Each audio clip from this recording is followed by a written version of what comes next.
Está bien que poner algo. ¿Cómo están ustedes? Muy buenas noches, bienvenidos a Tolerancia Cero. Semana corta habrá sido, pero por Dios que fue intensa. De inmediato presento, y usted sabe por qué, y tenemos protagonistas esta noche en la mesa, pero parto saludando a nuestros contertulios Fernando Villegas, Fernando Paulsen, muy buenas noches. Bueno. ¿Cómo les va?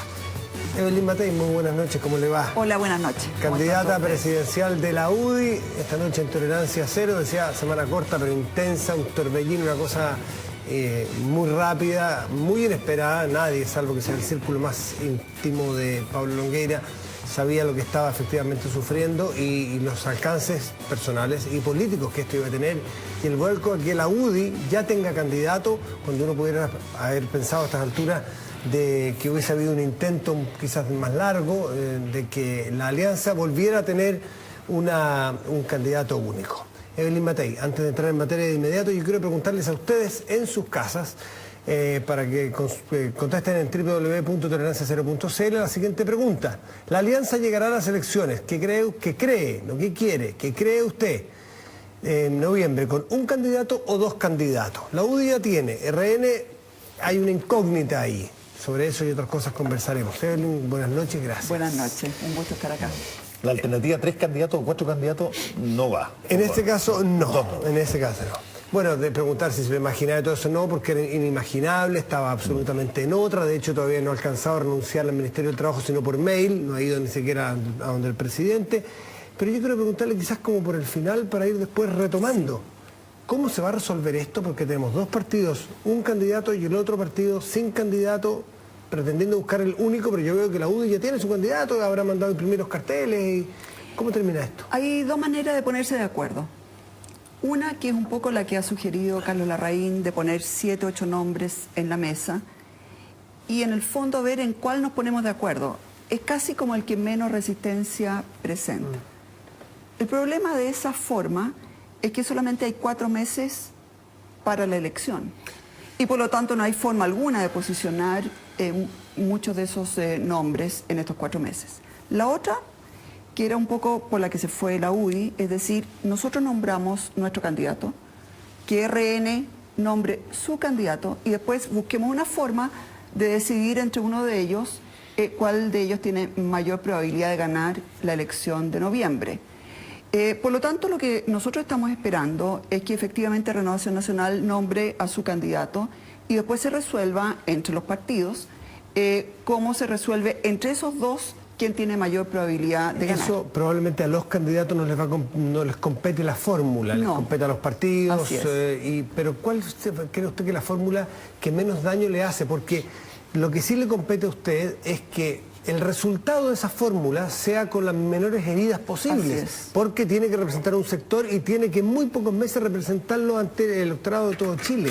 ¿Cuál es la fórmula que a usted le parece la más razonable? Yo creo que a estas alturas se está imponiendo tanto por plazo, hay muy poco tiempo, ¿no es cierto?, para tener que inscribir las candidaturas, por lo tanto una primaria no es fácil de organizar. Yo creo que se está imponiendo de alguna manera una idea impulsada por el senador Alberto Espina y por el diputado Nicolás Monkeberg, que es de hacer una convención grande, conversar, sentarse y finalmente votar. ¿Grande cuánto? Pueden ser unas 2.000 personas, ojalá que sea representativa, lo más representativa posible, que haya mujeres, que hayan miembros, pero creo que esa probablemente es la fórmula más posible y más sensata a estas alturas, porque las encuestas son complejas, quién la hace, se le pregunta a quiénes, a todo el público o a los que tienen mayor probabilidad de votar por nosotros, en fin. Las primarias hay poco tiempo, así que creo que a la larga esa es una solución bastante razonable. Fernando. ¿Cómo está? Buenas noches. Buenas noches. Y el camino de seguir ustedes vías paralelas hasta la primera vuelta, que a lo mejor es la primera y es la última, no se sabe. Eso está descartado totalmente porque no lo mencionó entre los caminos. No, yo estaba hablando de los caminos de cómo ponerse de acuerdo y llegar con uno. Sí, por eso. Y el otro camino, naturalmente, que puede existir, ha existido en el pasado, tampoco vamos a decir que es el fin del mundo. Ese fue el camino, ¿no es cierto?, cuando fue Piñera y Lavín. Así que también yo creo que a nuestro electorado no le gusta mucho ese sistema, tiene riesgos básicamente de la descalificación, del apasionamiento, en fin. pero también creo que si se toma con mucha responsabilidad es un camino posible. No es el que más me gusta, pero tampoco vamos a decir que es el fin del mundo. Evelyn, perdona. No, dale nomás. No, si quieres seguir, por favor. Tenemos mucha nota para darle. Iba a comentar, más que comentar, iba a decir que comenta. puede que no sea el fin del mundo, pero sí el fin de la derecha, en cierto sentido, porque, claro, llegan divididos, se disparan algunos darditos unos a otros, rabias, problemas, la desunión en su misma, y claramente ¿No lo más ocurrió probable eso? es que en una situación como esa se afirman más las posibilidades de que la señora Bachelet gane en primera vuelta, se afirman más de lo que ya están, en cierto sentido. Era un comentario, a lo mejor usted tiene un comentario sobre mi comentario sobre mi comentario. Sí, tengo un comentario. A ver. En primer lugar, tiene el riesgo de la pelea. No se dio entre Piñera y Lavín. Y hay mecanismos para disminuir esa posibilidad. Por otra parte, tiene una ventaja, y es que cada partido tiene que nombrar realmente los mejores candidatos a parlamentarios, porque va a ser el interés del candidato a presidente tener los mejores candidatos a parlamentarios posibles, y sabemos en ese sentido que hay algunas circunscripciones y algunos distritos en que todavía las duplas no están armadas. Entonces, como todo en la vida, tiene ventajas y tiene desventajas. Fernando. Evelyn, Pablo Longueira sugirió en algún momento dado que lo lógico debiera ser no tener primaria, sino que llegar con cada partido con un candidato a primera vuelta. Sí, Eso se cambió por las primarias y él ganó las primarias. sí. ¿Tiene sentido hoy día en la misma lógica que él dijo, en el sentido de decir, a ver, yo creo que la primera vuelta es una buena condición para que cada cual se exprese, porque probablemente no estamos tan afiatados ni tan unidos en determinados puntos? Yo creo que Pablo estaba pensando básicamente en cómo potenciar al máximo las listas parlamentarias. Porque en realidad lo que uno ve es que cuando hay un candidato fuerte que es del otro partido, muchas veces como que no hay interés en nadie de ser compañero de lista de esa persona. Y en zonas donde hay alguna posibilidad de doblaje, ese no poder encontrar un buen compañero es muy peligroso. Es lo que está sucediendo hoy día en algunas circunscripciones y en algunos distritos. Por lo tanto, yo creo que lo que estaba pensando Pablo era en ese sentido, y por eso que le decía a Fernando Villegas, que efectivamente llegar con 2 candidatos a noviembre tiene desventajas, pero también tiene ventajas. Nada es tan blanco y negro en esta vida. Déjeme hacerle una segunda pregunta que tiene que ver con... Imaginémonos que Renovación Nacional nomina a Andrés Alamán. Si hay algo que él se encargó de decir, pero hasta el nivel absoluto en esta primaria, fue que él quería enfatizar la unidad con Longueira, más que qué cosas lo diferenciaba, porque decía lo más importante es la unidad. Si él fuera el contrincante y usted fuera la contrincante en la UDI, ¿usted cree que él seguiría enfatizando la unidad, no lo que lo diferencia a usted con él? No sé, pregúntele a él. No. Yo lo único que le quiero decir es que yo voy a procurar portarme una dama. Pero, ¿por qué? Porque en realidad, a la larga, yo creo que tenemos una trayectoria tan larga en la política. La gente nos conoce muy fuerte. Yo creo que realmente no hay que andar diciendo cuáles son las cosas que nos diferencian, porque la gente las tiene ya en la mente. A mí me conocen, ¿cuánto? 22 años, he sido diputada 2 veces, senadora 2 veces, ministra. ¿Qué voy a tener que andar diciendo cuáles son mis características? Son súper conocidas, para bien y para mal. Ahora, usted dice que si vamos a primera vuelta los 2 candidatos, en el momento de que sea Andrés Alamán, el elegido por RN, sea cual sea el mecanismo que elige ese partido, aquí yo tengo la sensación de que priman asuntos personales más que políticos. No. Es la sensación que tengo porque, porque la enemistad entre usted y Alamán puede... Yo no sé si hay otros 2 políticos dentro de la alianza que se tengan tan mala usted y Alamán.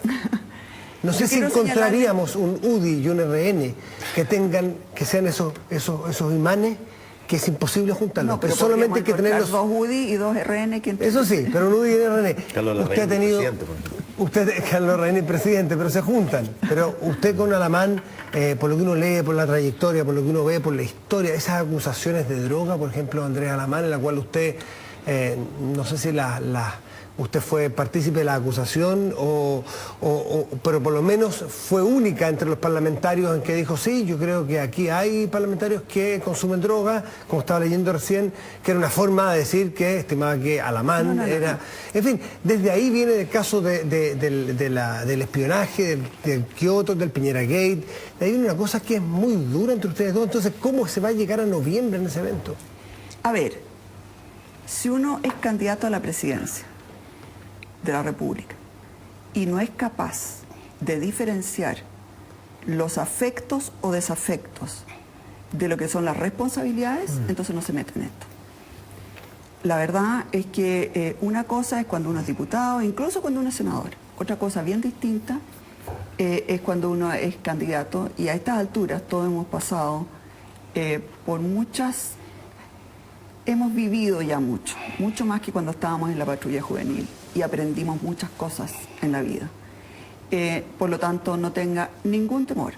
O sea, cualquier afecto o desafecto no puede influir ni aflorar en una campaña presidencial. Pero sería sí, el que lo haga, sería muy castigado por el público. Pero usted, un segundito, Fernando, para contar, en dos aristas que me quedan aquí, en dos flecos que me quedan dando vuelta. Usted, en el caso que se determine apoyar a Andrés Alamán, ¿usted iría ahí? Porque dice, bueno, aquí lo personal no corre. ¿Usted iría así que Andrés Alamán fuera el que gana una convención? Sí. Porque usted la imagen que le queda, que quiero que me aclare el capítulo de las acusaciones de las drogas del año 93, porque eso también quedó dando vuelta. Usted era de los que era de las que creía que efectivamente era un consumidor de cocaína. No solamente creía, después se ha demostrado que había. No, me refiero a que Andrés Alamán en particular. No, es que yo no hice esa acusación. No usted, pero había acusaciones en ese momento. Pero lo que yo señalé en su minuto es que todo esto partió por una entrevista que le hicieron a Francisco Javier Cuadra, en que dijo que en realidad habían rumores o había cierta información, no recuerdo bien cómo lo dijo, de que podía haber drogas en el Congreso. Él fue bastante asertivo en todo caso. Sí. Por eso lo llevaron a juicio, digo. Pero no dijo nombres, pues. Nunca dijo nombres. Y justamente fue tan raro. Dijo después nombres, pero no de parlamentario. Nunca dio nombres y por eso lo llevaron a juicio. Y lo que se señalaba en ese caso... Pero hubo un armado político que se llegó a poner a Andrés Alamán... A mucha gente. ¿Se acuerda Yo solamente quiero señalar... Cuando Bombal hacía la campaña, decía barrimos con la droga... O sea, todo llevó a no decirlo, pero decirlo. A ver, yo lo único que quiero señalar es que hubo personas condenadas. Ahora, fueron básicamente secretarias y junior, ¿no? Pero que había droga en el Congreso, desgraciadamente, fue así. Y lo que había tratado de decir Cuadra es... Miren, el problema no es si consume o no consume droga, sino hasta qué punto esa persona es vulnerable. Pero hubo una reacción muy, a mi juicio, equivocada, porque yo también creo que una persona que consume droga es una persona a la que hay que ayudar y tratar. Yo siempre he admirado que en Estados Unidos un cantante, una actriz, un político puede decir, miren, me voy a internar en tal hospital porque estoy con una adicción. Yo creo que es mucho más lógico que las cosas se digan en público, no se les señale con el dedo como que es el anticristo y que realmente pueda reponerse. Si al final todos nos podemos, todos tenemos caídas, todos somos seres humanos. Entonces esa reacción del Congreso fue tan sobre reacción que empezó a traer una cadena que fue realmente, hoy día lo miráramos y diríamos, pero nos volvimos todos locos. En el Congreso, aparte de que puede haber habido droga, a veces hay políticos dentro del Congreso. A veces hay políticos, y los políticos tienen ciertos protocolos verbales que son divertidos. Por ejemplo, en el caso que ahora nos ocupa, en que la Alianza está buscando un candidato, todo el mundo llama a la unidad y a lo que llaman un acto de generosidad, siempre que el acto de generosidad lo haga el otro, no uno. Uno quiere encarnar la unidad y el otro que encarne la generosidad, ¿verdad? Pero yo la quiero llevar a una situación hipotética. Vamos a asumir... Perdón. Dígame. ¿Usted dice que eso es solamente entre los políticos o es parte de la vida? No, parte de la vida, por está supuesto, bien. por Ok, supuesto. está bien. Asumamos por un momento que usted finalmente es la candidata de la alianza. Da lo mismo el mecanismo, pero para ponernos en ese caso. ¿Qué cree que viene con un eventual gobierno si usted es candidata pero es vencida por Michelle Bachelet, que en todo caso va a ser una pelea dura? Le pregunto esto porque ayer unos amigos que se mueven en círculos medios pirulos, no ¿Ya? yo no me muevo en ningún círculo, me decían que hay ninguno? no me muevo en nada, trato de no moverme en lo posible. Bueno, me decían que hay mucha preocupación en ciertos sectores de la derecha, gente un poco quizás paranoica que creen que poco menos que si gana Michelle Bachelet van a venir a expropiarle la casita al perro, y algunos están hablando ya de irse y venderlo todo, bueno, un poco la paranoia que se formó en la época de la Unidad Popular. Ahora con bastante menos mérito, creo yo. ¿Qué cree usted que podría pasar en el país si llega al poder Michelle Bachelet, considerando, y aquí voy a simplificar un poco, que hay un núcleo, lo que yo llamo la cabeza del cometa, que es más o menos la concertación de siempre, que en el fondo, digan lo que digan, tienen algunos instintos de moderación, de no dejar la crema, digamos, de no fumar opio, como habría dicho. Pero hay una cola del cometa muy grande, mucho más grande que la cabeza, que es esta nueva generación, gente joven, gente que está en movimientos ajenos a la concertación, gente que incluso que detesta la concertación y que están realmente empujando el carro bastante más y que no se van a quedar tranquilos. De hecho, van a estar más impulsados a actuar porque van a asumir que Bachelet no les gusta mucho, pero es más cercana a ellos de todas maneras que un eventual gobierno. ¿Qué cree usted que viene? ¿Cómo es su mirada? Y es importante que nos cuente porque de una eventual candidatura suya, de esa mirada sale su concepto creativo, llamémoslo así, su discurso, su visión, lo que le va a proponer al país. Eso es. A ver, Sí, poca yo cosa, sé. sí. Sí, pero bueno. A ver, lo que vimos durante la campaña de las primarias era un escenario de cambio muy profundo que podrían ocasionar daños bastante graves si vienen todos juntos y de la manera que se les planteó. Una reforma a la Constitución que podía abarcar muchas formas, una reforma tributaria que era bastante profunda y dura, una reforma laboral y una reforma previsional. Si esas cuatro cosas se dan juntas, lo que yo avisoro es una caída del empleo muy fuerte y una caída de la inversión muy fuerte.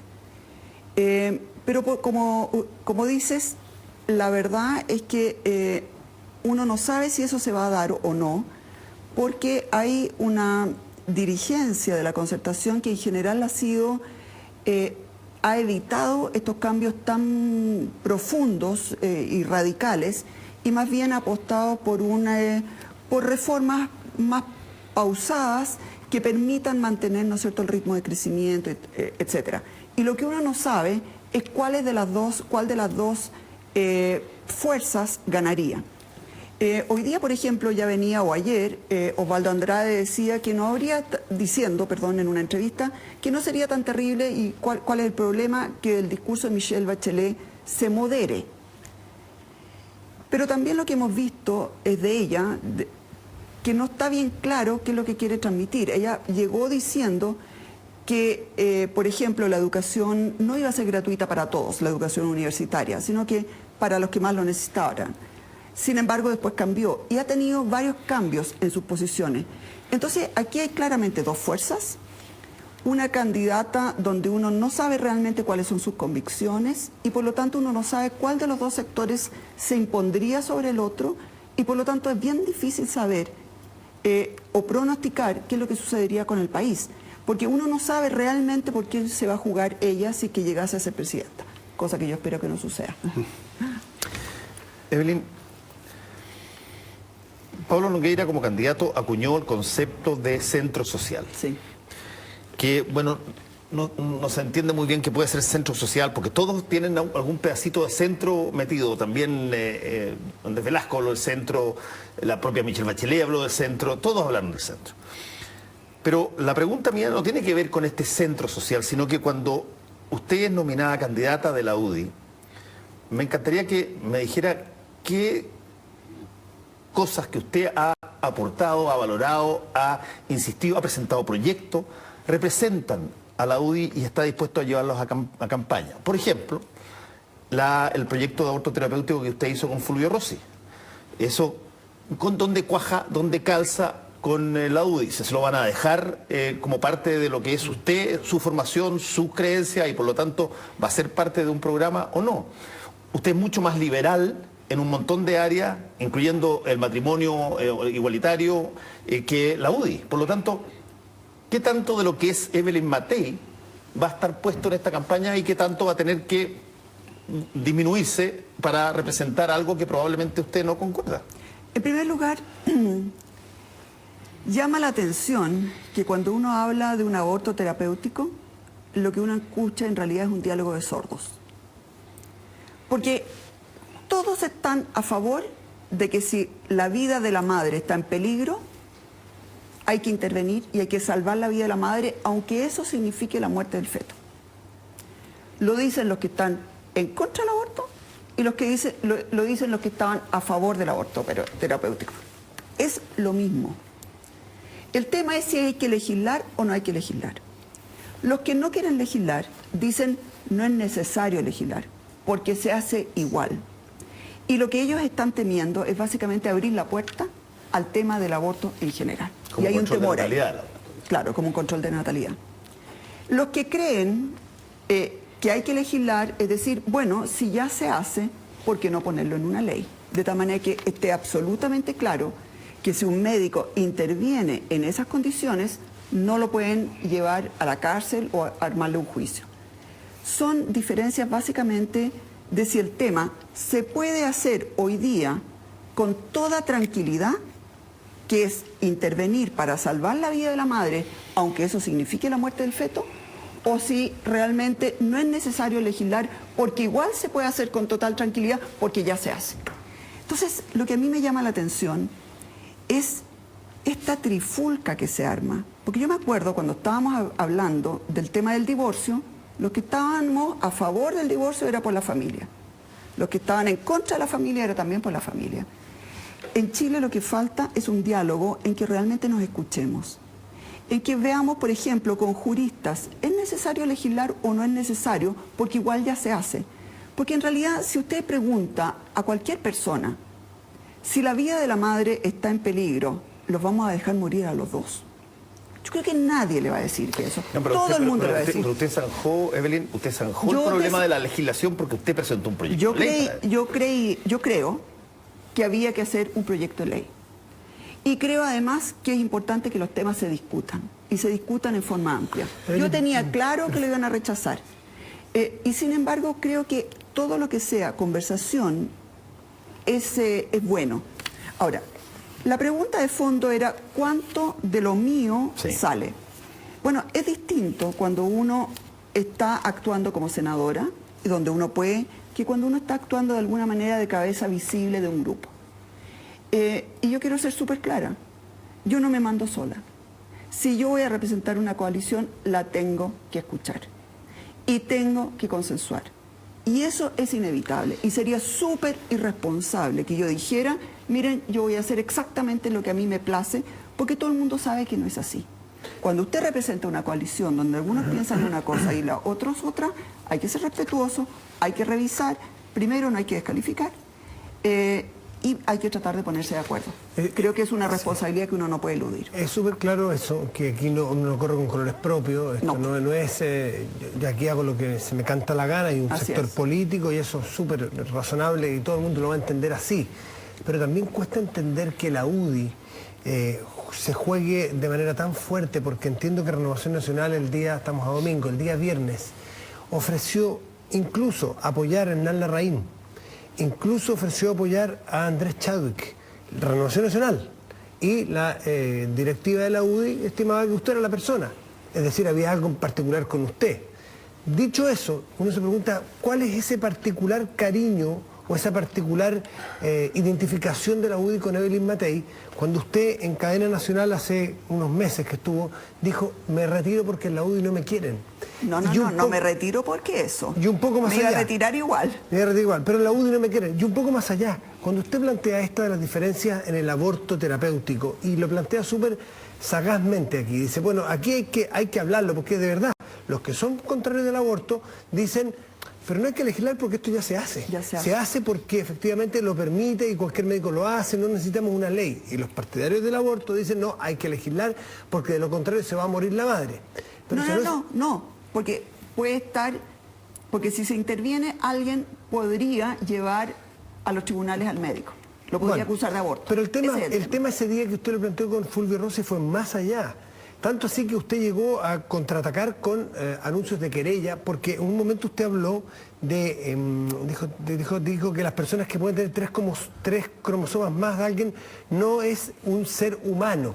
Algunos lo entendieron mal, diciendo que usted pensaba que había que prácticamente practicar un aborto con esas personas, pero sí usted ya estaba hablando un poco más allá que el aborto terapéutico, claro, en que se hace un parto adelantado o muere la madre, como puede ser la preeclampsia, por ejemplo. Usted fue más allá y habló de personas que tenían una alteración cromosómica. No. Entonces, ahí usted tiene una diferencia alarmante con la UDI. No. Es una alteración cromosómica que hace inviable la vida. Eso está súper claro en el proyecto de ley. ¿Qué es eso? Por ejemplo, hay unos síndromes, ya no me acuerdo a esta altura, hay unos síndromes que cuando traen una alteración cromosómica es absolutamente no vive. En esa inviabilidad donde hay un océano de diferencia entre usted y la UDI, no es un matiz del aborto terapéutico en el caso de la preeclampsia, por ejemplo, que o hacemos ahora y adelantamos el parto ambos. o se mueren ambos, que es una lecera, no sé, una brutalidad. Esto es mucho más allá, es en el caso de inviabilidad con personas que tienen alteraciones físicas. ¿Usted era partidaria de...? Yo quiero ser súper clara en esto. Sí. No es una alteración física cualquiera. ¿No cualquiera? No es una alteración física como que una persona viene con alguna falla y puede vivir. No, estamos hablando de algo en que en el minuto que muere, que nace, se muere. ¿Y usted es partidario todavía? Tenemos un segundo, Fernando. Bueno, ¿usted sigue siendo partidaria de eso? Yo lo que de que quiero si alguien señalar viene con alguna alteración cromosómica, por ejemplo, o por ejemplo, porque no trae riñones. ¿Haya que interrumpir el embarazo? No hay que haya que interrumpir. ¿Qué sería partidario usted hacer? O llegar a término 9 meses, aunque la persona se sabe que no va a vivir. Lo que yo puse en el proyecto es que la madre pudiera elegir. Y nuevamente quiero señalar, eso yo lo puse como senadora. Y lo puse absolutamente, y ese fue un proyecto de ley que yo firmé. Ahora, tengo súper claro que esa no es una posición mayoritaria en la UDI. Minoritarísima. Y que es muy minoritaria, y que si ahora yo soy candidata de la UDI a la presidencia, no me mando sola. Y esas cosas hay que conversar. En el cajón, por ahora. Y esas ahora... cosas, probablemente en el cajón. Sí, claramente, probablemente en el cajón. ¿Y sabes qué más? Así es la vida. ¿Está bien? Uno tiene que jugar en equipo y saber jugar en equipo. Y si no, yo no debiera haber aceptado esta candidatura. Ahora, estas cosas se han conversado. Me parece que es razonable. La propia Michelle Bachelet señaló en su primer mandato que, porque también en la democracia cristiana muchos se oponen a esto, que ella no iba a legislar sobre eso, a pesar que probablemente ella personalmente está a favor. Lo mismo digo yo. Una cosa es lo que uno piensa, y quiero señalar, yo soy a favor de la vida. O sea, no creo para nada en un aborto urbi et orbi. Para nada. La pregunta es por qué acepta esta candidatura si usted ya había planteado retirarse, había planteado que no había afectos con la UDI y además tiene estas diferencias tan ostensibles y profundas con la UDI. Las diferencias, hay diferencias, pero también hay una visión común de qué tipo de país queremos, que es enorme. Y la verdad es que yo realmente creo que podemos ganar. Y creo que además sería fantástico que ganáramos, porque realmente lo que estamos tratando de hacer, y esto lo conversamos también muchas veces con Pablo Longueira, es un gobierno muy desideologizado, en que podamos ver cuáles son los principales problemas que están aquejando hoy día a la ciudadanía y poder conversar cuáles son las mejores soluciones. Nosotros, por ejemplo, en el Ministerio del Trabajo, conformamos esta Comisión Larrañaga. Uno de los problemas graves que tenemos en este minuto es la tremenda desigualdad que hay en los salarios entre la gente, ¿no es cierto?, que son que hacen trabajos más manuales, oficios, y los que han ido a la universidad. En Alemania no existen esas diferencias tan grandes. En Suecia, en Finlandia, en Dinamarca no existen esas diferencias tan grandes. ¿Cómo logramos que en Chile también una persona que es carpintero, una persona que es soldador, no gane tanto menos que un universitario? Formamos la Comisión Larrañaga, se conversó, hemos hecho avances enormes. Quería mostrarles, por ejemplo, qué es lo que se está haciendo. Aquí, por ejemplo, ¿se puede ver? Al frente, Sí. Evelyn. Ahí, justo Ahí, ya, miren. Esto es lo que es una mina a rajo abierto. Y alcancé a pintar en rojito, no sé si alcanza a ver, Sí, se ve. los trabajadores que hacen distintas funciones. Entonces se describe exactamente qué es lo que ellos tienen que saber, cuáles son las competencias que tienen que tener, y después se describe cuáles son nivel 1, cuáles son nivel 2, cuál es nivel 3, cuál es nivel 4, etcétera, y quiénes son los que finalmente mandan ahí. Entonces, si nosotros pudiéramos de alguna manera ponernos de acuerdo en cómo vamos a capacitar a la gente, que es algo que se han tomado muy en serio esos países, eso es una forma súper concreta, rápida y posible de ir igualando remuneraciones. Estas son cosas que si tú dices, ¿qué tienen de ideológico? ¿Cuál es la diferencia entre el Partido Socialista, el Partido Demócrata Cristiano y la UDI en esta materia? Pero ¿por qué no se hicieron durante 20 años? ¿Por qué no se hicieron durante 20 años cuando es algo tan obvio? ¿Y por qué seguimos con las tremendas diferencias en los salarios que tenemos? Entonces, mucha gente, o sea, cuando uno ve la mayoría de los problemas, ¿qué pasa, por ejemplo, con el endeudamiento de la gente? ¿Qué es lo que está pasando con el Transantiago, donde la gente muchas veces pierde mucho tiempo y mucha plata en movilizarse? ¿Qué es lo que está pasando, ¿no es cierto?, con la política de esta segregación que tenemos en las ciudades? ¿Qué es lo que pasa con los colegios? ¿Son temas también tan ideológicos o son más bien temas en los que perfectamente nos podríamos poner de acuerdo? Eso para mí es el centro social, ese es el tipo de gobierno que nos gustaría hacer. El problema, yo creo, Evelyn, con mucho respeto, es que ya pasó la fase histórica en que se podían plantear las cosas así, con monos, con monitos pintados de rojo y con discusiones no ideológicas.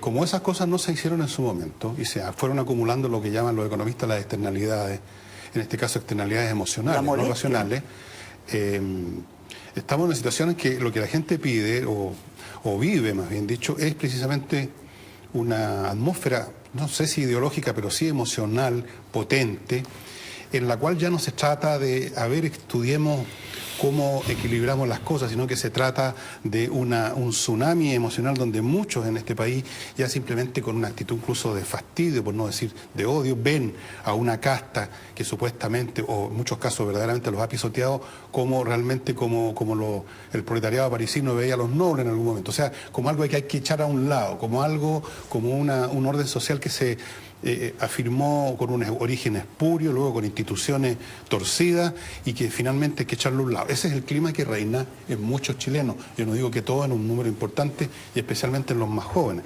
Entonces, yo, a propósito de ese clima que yo creo que es el que reina y no digamos, lamentablemente, el mundo académico, los pizarrones y los diagramas, yo le quiero preguntar a usted... Perdón, pero esto es concreto y es real. Yo creo que sí. Y le estamos cambiando la vida a la gente. Lo que yo quiero cuando decir una persona... Sí, Evelyn, yo sé que se la pueden cambiar, pero lo que quiero decir es que, aunque efectivamente sea un ejercicio objetivo, real y cambie, está políticamente un poco fuera de sintonía. Por eso yo le quiero preguntar si ya en este plano de las cosas tal como están en este momento, con la gente tal como está, con la actitud que están, como que no quieren oír argumentos. Esa es la verdad. ¿Qué de lo que está gritando la calle? Y que la izquierda le pone mucha atención. Ellos hablan mucho en la movilización de los movimientos sociales, que no tengo muy claro a qué se refieren, pero de algún modo tienen alguna existencia virtual, al menos en la circulación de ideas. ¿Qué de todo eso usted considera que es sustantivo y no un artefacto creado y que debe ser oído efectivamente con cierta urgencia para que no se descarrile el tren completo y nos vayamos todos ahí, donde usted sabe? ¿Qué es lo que efectivamente hace sentido? Y no es meramente ya un subproducto de grupos de activistas que ya están con su propia lógica, ¿no es cierto? Efectivamente estas cosas se traslapan unas con otras. ¿Qué es lo que usted está oyendo? La igualdad. Un clamor por mayor equidad en Chile. un clamor porque el que gana más no gane 40 veces más que el que gana menos. Eso es lo principal. Además, lo que uno ve de la ciudadanía es que la gente entiende que la mayor igualdad o el cómo a uno le va en la vida tiene mucho que ver con la educación. Y por lo tanto, ese clamor por una mejor educación y una educación más equitativa, yo creo que es un tema que está instalado en Chile. El tema también de los trabajadores. Creo que el maltrato a los trabajadores, el trato despectivo, el trato en condiciones inaceptables, es un tema que es claro y que lo vi en el ministerio. Y por lo tanto creo que muchas de esas cosas se pueden abordar. Por ejemplo, yo he visto con alegría una disposición a volver a hablar entre la CUT y la CPC. Porque yo no comparto, o sea, yo creo que en Chile hay un malestar muy grande, pero creo que también la gente en Chile no le gusta la violencia, no le gusta el tener que conseguir las cosas de manera no institucional, pero sí creo que están demandando con urgencia cambios. Y los cambios, creo también que, por ejemplo, el tema del transporte es algo que tiene a la gente muy, muy molesta, y el tema de las jubilaciones. O sea, si usted me dice cuáles son los temas de la calle que uno tiene que escuchar con mucha fuerza: igualdad, equidad, educación, deudas, Transantiago, derecho de los trabajadores. Respecto a eso, una cosita esos más. hay que realmente, y jubilaciones, perdón, Respecto a eso, se me había quedado. Y eso yo creo que hay que abordarlos con mucha seriedad. Ok, y suponiendo que usted tiene la autoridad, porque esa es la idea, ¿qué mecanismos implementaría para que estas cosas no ocurran en el marco perpetuo, permanente y frecuente en el mundo empresarial? Usted hace este discurso, pero va a la empresa y se encuentra con que desde el ingeniero comercial, que está siempre ahí cortando grasa, como dicen, o el ejecutivo 1, 2 y 3, y los que se reúnen todos los días, ¿no es cierto?, y toman decisiones, al final del día de esas decisiones, cuando hay que repartir el excedente, una vez que se hicieron todas las inversiones económicas, tecnológicas, etcétera, al final el ascensorista gana 40 veces menos, o 50 veces menos, o 100 veces menos. Perdón, porque necesitamos ¿Qué un mecanismos ascensorista implementaría, Evelyn, para que esas prácticas que se reproducen eternamente de la época de la hacienda, de la encomienda casi, no se reiteren? Porque le van a hacer el discurso que el mercado es así y que la cosa no tiene vuelta. No, el mercado no es así. Es así porque lo hemos hecho mal como país. En Alemania, en Dinamarca, en todos esos países, hay en el diseño de la política pública un objetivo explícito que es cómo lograr mayor equidad. Cosa que, por ejemplo, no se da en Estados Unidos. En Estados Unidos las políticas se hacen por cuáles son las más eficientes. En esos otros países nórdicos se hacen cuáles son más eficientes, pero buscando activamente un tema de igualdad que en Chile en general no se buscó durante mucho tiempo. Esas recetas existen, tenemos que ir a mirarlas, tenemos que ir con trabajadores, tenemos que ir con empresarios, tenemos que ir con gente de todo el mundo a mirarlas. ¿Cuáles son los problemas, por ejemplo? Usted ve que una misma obra que se hace, por ejemplo, en la minería en Australia y se hace aquí en Chile, en Australia se hace con 3 veces menos trabajadores que en Chile. Si nosotros lo hiciéramos de la misma forma que en Australia, podríamos pagarle 3 veces más. Pero eso significa invertir en nuestra gente. Y por eso que cuando yo siempre hablo de que la gente está hablando de la educación, pero solamente hablan de la educación secundaria, de la educación superior, y nadie habla de la educación de los trabajadores, que es la capacitación. Esa es una herramienta potentísima para provocar equidad. Pero la verdad es que estamos atrasados como 40 años en esas políticas públicas, porque nunca se han visto cómo realmente provocar mayor equidad. Déjeme llevarlo a una cosa mucho más prosaica, pero que eventualmente puede ser inevitable. ¿Sí? Y como el escenario puede ser inevitable, me encantaría saber lo que usted piensa. A ver. Si es que todo funciona tal cual como está ahora, esta cosa está muy volátil, pero imaginemos que está tal cual, y usted es candidata presidencial, se va a llegar a una situación inevitable.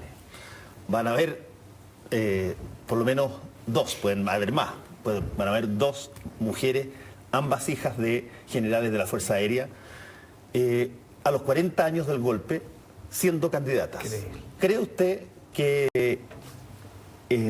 eso va a afectar la manera como sea percibida por la ciudadanía una y otra? Nada. ¿Usted está preparada, por ejemplo, para...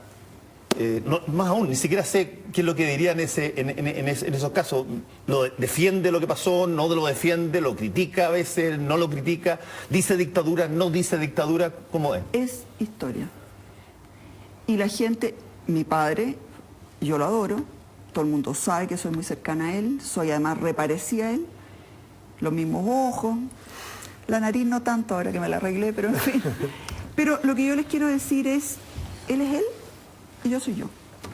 Y yo he estado en la política durante 22 años y nunca, jamás, nada de lo que he hecho ha girado respecto al pasado. Nunca. No me he metido en ese tema, porque no me compete. Por lo tanto, yo no soy la hija general, yo soy Evelyn Matei. Él es mi papá y lo adoro, pero en política yo no soy la hija de él. ¿Dictadura, régimen militar? Cada uno le llama como quiera. Evelyn Matei. Yo le digo gobierno militar. Muchas gracias. Pero no Evelyn tendría Matei. ningún problema en decirle dictadura, porque si hay algo en que estamos todos de acuerdo, es que democrático no fue. Evelyn Matei, muchas gracias por estar aquí en Tolerancia Cero. Ok. Muy buenas noches. Hacemos una pausa y volvemos. A la vuelta estarán con nosotros Cristóbal Belolio y Alberto Mayol, analistas políticos también, que nos pueden ayudar a entender, nos podemos conversar aquí. ¿Qué es lo que viene? Porque como decía Fernando, que esto está líquido, está sumamente líquido. Pausa y volvemos.